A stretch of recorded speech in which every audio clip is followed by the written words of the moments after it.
नमस्कार। पिछले वीडियो में हमने गुप्त नवरात्रि की पहली महाविद्या माँ काली की कथा सुनी। गुप्त नवरात्रि के दूसरे दिन माँ तारा की पूजा करने का नियम है।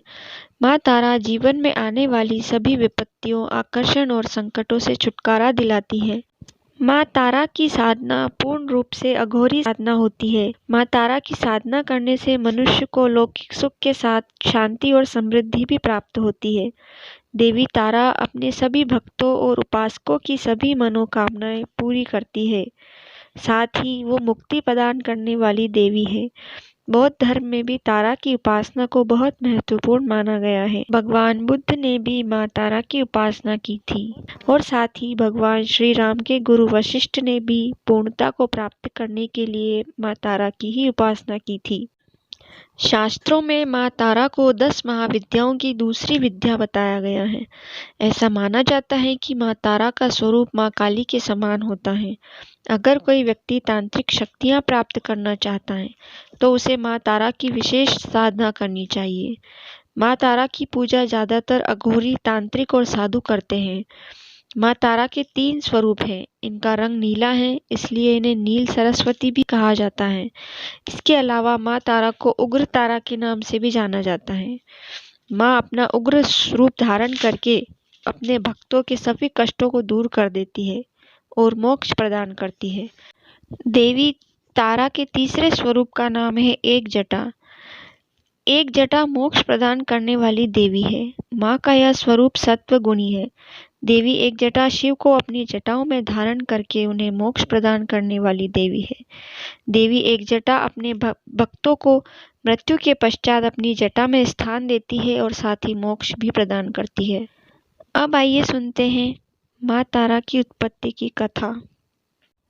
वीडियो आगे बढ़ाने से पहले अगर आप चैनल पर नए हैं तो कृपया चैनल को सब्सक्राइब करें, साथ ही बेल आइकन को भी प्रेस करें जिससे आगे आने वाली वीडियो का नोटिफिकेशन आपको जल्दी मिल सके। पौराणिक कथा के अनुसार देवी तारा का जन्म मेरू पर्वत के पश्चिम भाग में चोलना नदी के किनारे पर हुआ। देवी तारा की उत्पत्ति तट पर हुई।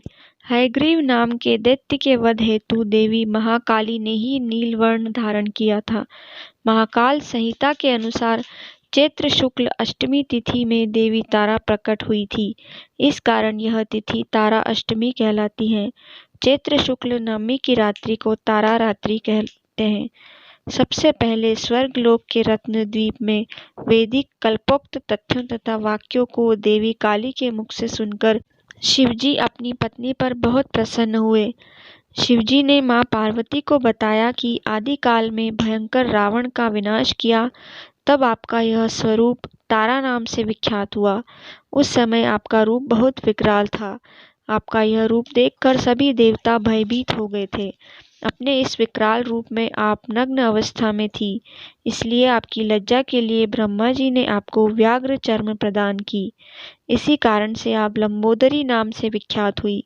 तारा रहस्य तंत्र के अनुसार भगवान राम केवल निमित्त मात्र ही थे।